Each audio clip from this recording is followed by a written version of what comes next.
Dördüncü dete Oveys Karani rahmetullahi aleyhin destanının. Elhamdülillahi Rabbil alemin. Ve salatu ve selamu ala seyyidina seyyidil enbiyayı vel mursalin ve ala alihi ve sahbihi ecmaîn. Oveys Karani rahmetullahi aleyhin destanının dördüncü deteye gelip gittik. Ben gururumda ben güdüm öde. Maşallah. Bir gururumda toka şun güdüm ödemeli ya da. Ya tamam. O kime gururumda böyle? Neden?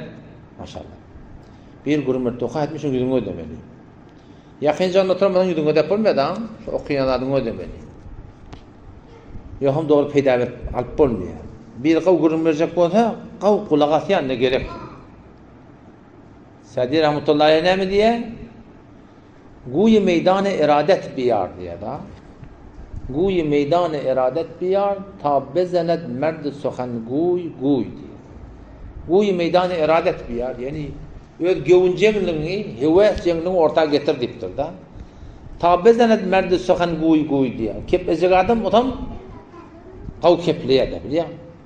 Kav kepliye. Onun için biter bir muhim dat yani. Yani biri gururmet tuqa şun gururuna kulak asmaklık beter muhimdir. Kullun şuna vermeli. Peygamber Aleyhisselam yanında biri geliptir. O Nebi Aleyhisselam elinde bir yüdük var. Bir yüdükte kavurya Peygamber Aleyhisselam.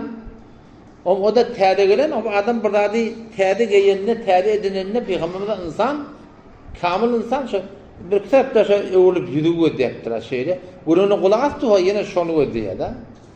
Bir kitapta olup yüdüğü ödeyiptir. Sonra mıydı yani şu yüdüğü sadaka veriptir diye da. Ki edeptir raftarda, edeptir guftar var. Aydı bir hava şeyle aydı bir. Bu edeptir guftar var da. Aytmaklıkta edep saklamaklık. Ama bu edeptir raftar var. Raftarında edep saklamaklık. Keneme kul ünsünü şu gururun veriyane vermektir. Şu beter muhimdir. Bazen böyle de şu helilerden de bir de ihtiyat, erkeklerden de ihtiyat, mimam olup bir tarafın öyle. O eline tesbih, subhanallah, subhanallah, subhanallah. Ha şeyle mi ya, subhanallah, subhanallah, subhanallah. Şey diyebilsene, sen manatı yok da. Subhanallah demen vakti bu taatı sen mihman, sen daş yerden tenlik giriptir. Sen mihmanı karşı çıkmalı. Mihmanın gevunda almaklık ibadet. Mihmanın sözüne kulak atmaklık ibadet. Mihmanın aytdiyen kemine ünsün vermeklik ibadet. Da şu da şu ibadet. Da şu namazın içinde bir dehret kılmaya tahi. Namazın içinde namaz bir ibadet, dehret başka bir ibadet. Namazın içinde bir tebliğ etmiyor. Şu namaz başka bir ibadet, tebliğ başka bir ibadet da. Namazın içinde bir subhanallah subhanallah demiyor. Çünkü o başka ibadet, bu da başka ibadet. En şu suretinde her ibadetin sahibi mehman navazi de bir ibadet. Adamın kulluğunu etmekte bir ibadet. Heleyin keyfine kulak atmakta bir ibadet şey. O yüzden heleyin öyle ertten asma oluyor hani çil çağla. Yarım saat tappa selamda. Ertten asma serkelde vuruyor. Kıyık çıyık. Oham kendine yadak getirdin. Şimdi sana bir arda hal edecek daha. Sen de şeylemiyor, bir godun mobilde, şeylemiyor, silsilemiyor. Ödün böyle şey teline ezir oluyorsun. Sen yadak ettiren anında sen ayağının gurun var ya, o da bir godun mobilde. Şeylemiyor. Arasında şeylemiyor, ne mi diyorlar? Doğmanga sen de tey ortun hadi. Ama sana gurun var ya, sen mobilde. Ama çok önemli bir şey de atlı bitir, muhim da. Rahat etmeli lan. Ordu mobillikle var. Ola pehla dil, uske bad din ya da. Yani bir adam sen din diyante getirecek olsan, o şey yüreğini elin almalı ya da. Ondan sonra yoldaş olmanın teyyar var ya diye. O şey yüreği almaklığını hem bilen, amal bilen. Fark etmeye denanan olsun, fark etmeye denanan adamsa olsun, fark etmeye oğlun olsun, fark etmeye doğsun olsun. Şu arada bir mihri muhabbet bilen, kavluk bilen, yürek almalı. Yoksa yani katı ınziya. Onun için zaten mehman navazi de çok muhimdir. Ki hangiden gelen adamın marahim bir gururunu kulak atmaklık yani. Gururunu da şeyde de şu var. Gururunu da şeyde. Gururunu tuha kulak atmaklık beter muhimdir. Tabi baraylı Öz gurrun bile, beter gurrundan çıkmayın. Oysa Halil rahmetullahi aleyh Kufe'de meşhur oldu diye adam. Son avval tevil almayan adam arrık sonra mene düyan çofoni garip indi bar Mekke Medine'den Hazreti Ömer radıyallahu anhu emirul müminin bolup Hazreti radıyallahu anhu on veziri alaq bolup şu tuğratında gelip barahim gelip mınskilik edip ona hormat edip peygamberin şondan doğanını getirip geyip dua ettirip katı meşhur oldu diye. On bu da şöhretten katı korkuyor. Şöhretten katı korkuyor. Sonra ne mi diye milletin arasından çıkıp gidiyor kullen. Kullen Peygamber Aleyhisselam o terbiyetinde bir adamın yanında övmeklik yaman da teori. İşmelende bir adam övlüyor da falani. Peygamber Aleyhisselam yanında birini övüptürler. Onunla boynunuzun diyen bunu ayıptır da sonra. Sonra ne mi deyip o birinin yani övlenine varmak çammadılsa şol ne mi deyip tekebbüre minmekte deyip böyle adam. Peygamber Aleyhisselam ne mi deyip bir adam varmak bilen çammadılsa deyiptir helak kulpeti deyiptir da. Falani geliyor, falani oluyor mu? He kaso. İlla men asamehullah deyip Peygamber Aleyhisselam. Mene bir adam ki Allah koruyor deyiptir da. Allah koruymasa adam barmak çambaldı orada falani ya şu. Hek ahun ha şu, hek alim ha, hek verzişkar ha, hek felvan ha. Şu barmak çambaldı orada adama katı helak ettiğinde adamı. Gurur tekebbür geliyor adamdan vücuduna. Şunun marahım çok koyanım. Cemde de başka bir adamları övmeklikten de katı haberdar olmak gerek yani. Ama kullen çıkıp gitti diye de biliyor musun? Milletin anı çıkıp gitti diye ki şimdi şuşluktan kalacak oldu. Onun bir tane öten zaman dersinde geçti. Haram bin Hayyan rahmetullahi aleyh yan kıyımın görmeni vardım. Fırat'ın kenarına dehak kılıp duruşun şu bolup duruşundan horluğundan masjiden yama gözüme yaş geldi diye de. O zaman diye elinde tutacak kolum diye elim vermedi diye. O zaman ben hayır dua ettim diye. Halın nezire dedim diye de. Halın nezire. Ezbet zayıflendir. Onun sonunda diye men adım tutup diye yankı diye hal soraştı. Men adım nezire bilen dedim diye de. Kâr adamlara böyle Hudayi Teala velileri ilham oluyor da yüreğine düşmeklik. O şoförün bir boluyor da. O zaman bana burada aytsan deyiptir, Peygamberden deyiptir biliyor musun? O istetti diye ben Peygamber'e göre baktımdır. Peygamber'den bir aydar yarak etti.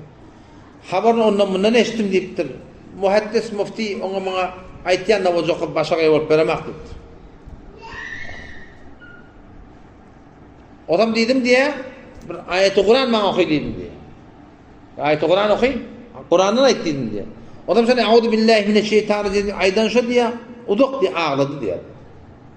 O zaman ayette diye ki Allah Teala şey diye وَمَا خَلَقْتُ الْجِنَّ وَالْاِنْسَ اِلَّا لِيَعْبُدُونَ Allah Teala ben cinler insanlar yaratmadım meğer ibadet için yarattım diye da. Yani insancın şu dünyada ibadet için. İbadet diyenler ne mi? Hudaya öyle bulmakla. İbadet diyenler fakat namaz de, fakat zikir de, fakat telavet de. Muamele edip durdun şeriata öyle ibadet. Adam sonra düşük geçtik ibadet. Öğün geçer işine denanan kömekleşen ibadet. Salam veren ibadet. Kull İslam'ı oraya yaşamaklık ibadet. Huday tarafı dünyada şunun için yarattı. وَمَا خَلَقْنَا السَّمَاوَاتِ وَالْأَرْضَ وَمَا بَيْنَهُمَا لَاعِبِينَ Bu ayeti de koydu diye. Allah Teala mi diye? Asmalar yerini verir diye beni oynadığı için yaratmadım diye de. Gelir geçer gününde irinde kıyamet var, hesap kitap olacak diye. O zaman ayeti Kur'an okuyup diye, şu ayeti Kur'an okuyup şu formül ağlap, İngra okuya diye imen akıl kullen ayırlı olmalı. Yani değerli yamalıydım diye. Kur'an okuyup da şu süre müteessir yani. Çoğu Kur'an okuyunu düşünüyorlar bile. Ola kamır devletçi ki bir Kur'an alayla öymüde tercüme-i fasıydı olsun her gün okuyuyla bir malda şundan. Kur'an Allah Teala'nın kelamı şundan düşünmektir. Şondan marahim diğer salmaklık. Şu bitir zindagide Muhammed Üstad düşünmeli. Bir, la ilahe illallah Muhammed Üstad düşünmeli. İkinci namaz okuyamında namaz Huda Teala kepleşiyat, namaz düşünüp okuyamalı. Üçüncü Kur'an okuyamında Allah Teala bizimle kepleşiyat, Kur'an düşünmeli. Haydi bir adam şu 3 saat düşünmekte uğurda düşse çok gülmeğin dini, imani, aklı, oylanmaklığı, düşümü, fehmi hem medalı şu gülmeğin fark edip başlıyor. La ilahe illallah Muhammed Üstad düşünmeli, namaz düşünüp okuyamalı, Kur'an düşünüp okuyamalı. Uzak kurun da namazın hakkında men yanımda evlin arttı posteru son manası yadılacağım önünde bak pdf var fazla mezajına kime gerek olmuyor yer pasarıya Kur'an-ı tercümesi de hem yerde bak namaz şunu vaktin hakkında tarihi 60 yerde takılamayın guruğum var Subhaneke Allahümme bihamdike yıkan açıklanışırlar kahtı gerek de açılar adam ben aytdım diye şeyle biraz sen yanında bolatım geliyor. Ya o istiktir. Haram diyor ama. Biraz sen yanında bolatım ben deyiptir. Senin peydaladım geliyor diye da. Adam ola aytdı diye Hudayı tanıyan adam Huda bile ons tapar diye. Adam bile ons tapmar diye. Khas adamı da buna. Bir khas adamla böyle yotam adam Hudaylıkta adamın yanına barsam Hudaylıkta böyle aslında. Gavun rengalar diye Türkmenler. Yoldaş beter adamın tesiri var. Edepte, hürmette, her bir zatta yoldaşın tesiri var. Onu bana bir vasiyet etsen dedim diye. Ya o ismini vasiyet et. Onu dedi diye ki ölümü köpçen aşağına saldı diye. Hasan ete gelen amali. Şu gün yatın sıkılar ölüm ya. Nebi Aleyhisselam bir gün mescidine var ya. Onun şunda adını cak taşıp gülüşü oturuyor dedi mescitte. O şollara yatlandı yanında ne diye bu görtürün yağdayım ne mi diye. Siz diye eğer dünyanın lezzetlerinden ayırıyanda ölümü yatlatanı diye bizlere bulmarsınız diye. Şu adam ölecek de haçan içen belli. Bir akça telle, bir akça koynak, bir akça çorap, bir akça öy, bir akça maşin hem mesela olarak hem yapacak. Hem beceremeyecek. Ölüm köpçen aşağı hallettir. O şey yatağında deyiptir, ölüm gözünde bozdun deyiptir da. O ne dekem turuyam hava deyiptir, günen gışıklığını gördeme deyiptir. Ay bıcağı ne mi deyime deyiptir da biliyor musun? Şu ol zati de o deken şuna asip ol yani. Huda Teala asip oldu, günen gışıkla var deyiptir. Şunu o deyiptir ya. O zaman nerede boltam deyip aytyan, ödüne yoldaş etmedim ben deyiptir. Sen bile olasın böyle, niye de böyle önlenim ben deyiptir. Hay şehre gideyim deyiptir. Onunla dedi diye Şam'a gitti diye, Suriye.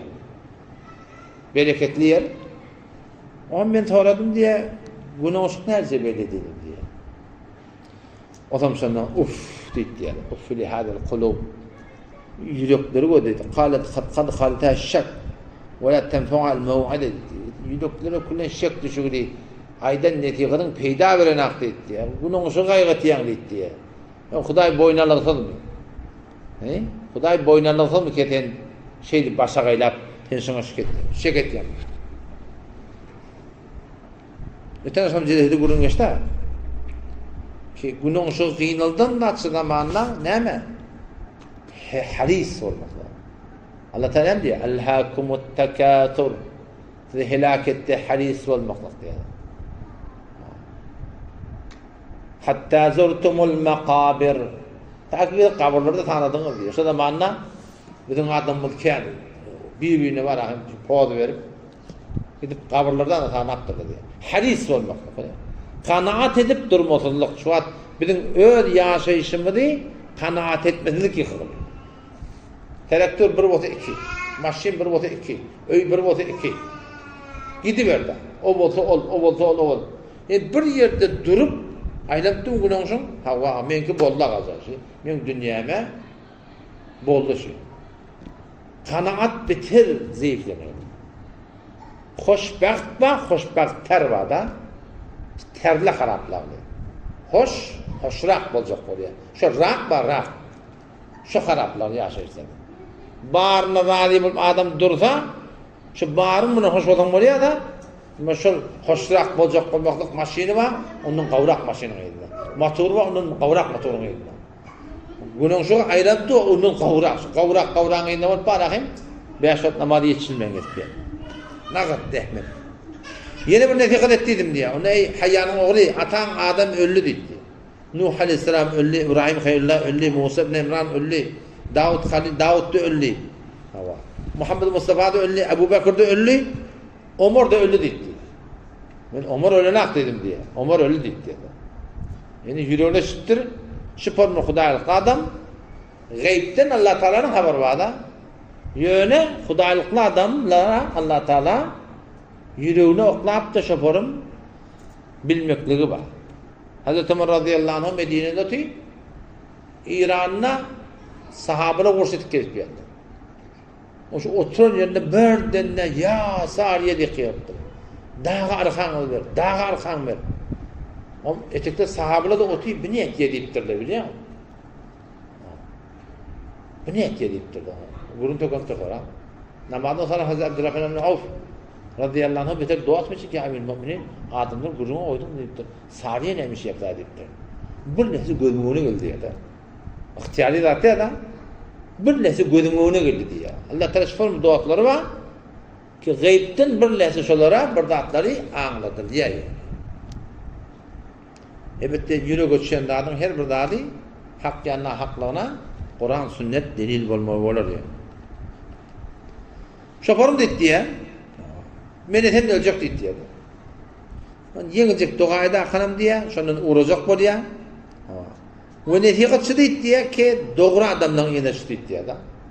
Doğru adamdan yine düş. Bir saatte ölümün adından gafil olma. Bir kavmin yanına barsan şolara netiqat ber. Netiqattan dilin saklama dedi. Her ilik bardan gurrun vermektik. Mümkün bolluğundan da. Anaqının bar gurrun da vermeliler. Bir ceme var ya. Ulatı bir vaqt karamallar biliyor musun? Bir vaqt karamalı. Hudaydan tevfikli ya Allah tevfik ver. Meni davet beri. Bir ölçek keplerini koşuşmalı, aydışmalı, deyişmeli. Bir çemtapıp dinin gurrun aytmalılar. Neyinki taraf toptan gurrun attı, koyundan gurrun attı, otoqurdan seni birden Huday peygamber şey deyipti deysen. Daha başladı o diyor da taraf biliyor musun? Şu doğru değil. Davet vermen de icayı var da biliyor musun? Yolu var.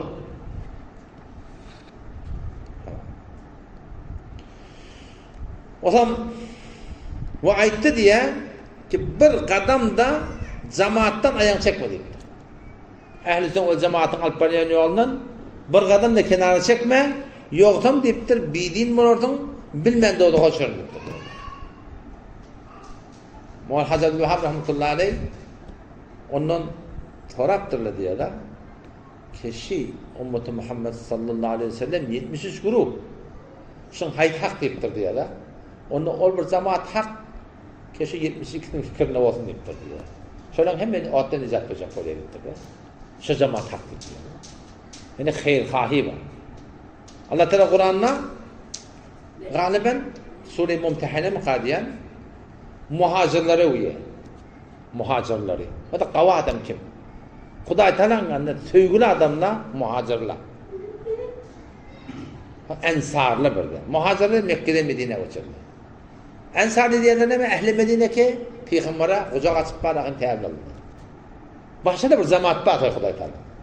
100. ayet Sure-i Tevbe'ni okuydan Allah Teala muhacirlerden, ensarilerden şunun iyide şöylerde men radi diye da وَالسَّابِقُونَ الْاَوَّلُونَ مِنَ الْمُهَاجِرِينَ وَالْاَنْصَارِ muhacir ve ensarlar وَالَّذ۪ينَ اتَّبَعُوهُمْ بِإِحْسَانِ kavluk bilen şunun iyide şöyle radıyallahu anhum ve radu an Allah radi mi diktir orada Allah da bir yerde Kur'an'da لِلْفُقَرَاءِ الْمُهَاجِرِينَ الَّذ۪ينَ اُخْرِجُوا مِنْ دِيَارِهِمْ deyip muhacirlere uyuyor bir zaman وَالَّذ۪ينَ تَبَوَّا الدَّارَ وَالْا۪يمَانَ مِنْ قَبْلِهِمْ ensarileri uyuyor ehl-i Medine'ni ikinci zaman وَالَّذ۪ينَ جَاءُوا مِنْ بَعْدِهِمْ onlar yıkıyorlardan sonra mı öyle diye de ta kıyameti çellim Allah Teala şita'da bir cemaat ba şolardan radiliğini aydıptır.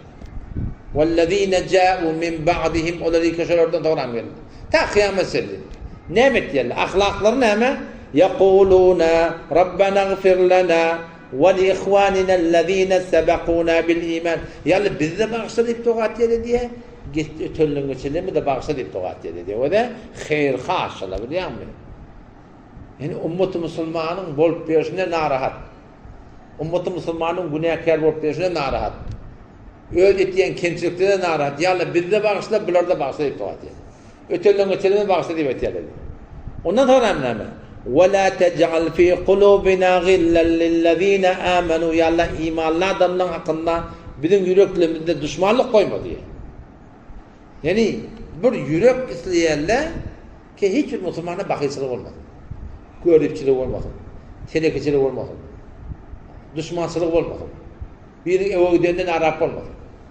Birinin maşinenden Arap olmasın. Bakıcılık olmasın. Şunu adamda Huday Teala öptür işte adam. Şeyler olmakta gerekli. Kulli yani Taala'nın ödün çının hak cemaat bolsa ahlakçı olmalı. Öd hakkında tamam Müslümanların ettiğin hataların hakkında duayı mağfiret etmek edip hem Müslümanları hayırha olmaklık. Hem Müslümanları eline gelen hayrın etmeklik hiçbir haklarına kine, kuduretin, adavatın, düşmançılığın, yamallığın, görüpçülüğün, bakiyetçiliğin hiç sebep olmalık yani. Huday Teala şolardan malakayım. Yani malakayım. Mumtaz. Şolardan toğram gelildi deyip başa boşlarda Allah şöyle öptür diye. Öptür diye. Bu tarzdan şey yani kayıtya sonku eden netiqatı neyme? Ki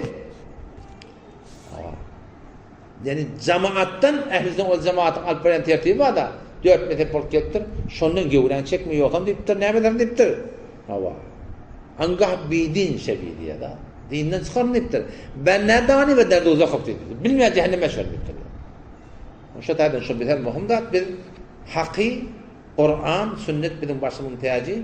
Gönlümün nuru yani Kur'an, sünneti şu 4 mezhebe olarak şunları. Şu 4 mezhep akida, amal, ahlak ne yaparım? Şu 4 mezhepte ne medat bolup kayda şu anırdan hak cemaat bolup kaydıptır ha. Şol tertip bilinme kaysak inşallah bellice yol, arasıcı yol, şun bereketine dünya ahiretini abad kılır. İnşallah kalın vuruni ertasım edip verelim. Esselamu aleyküm ve rahmetullah.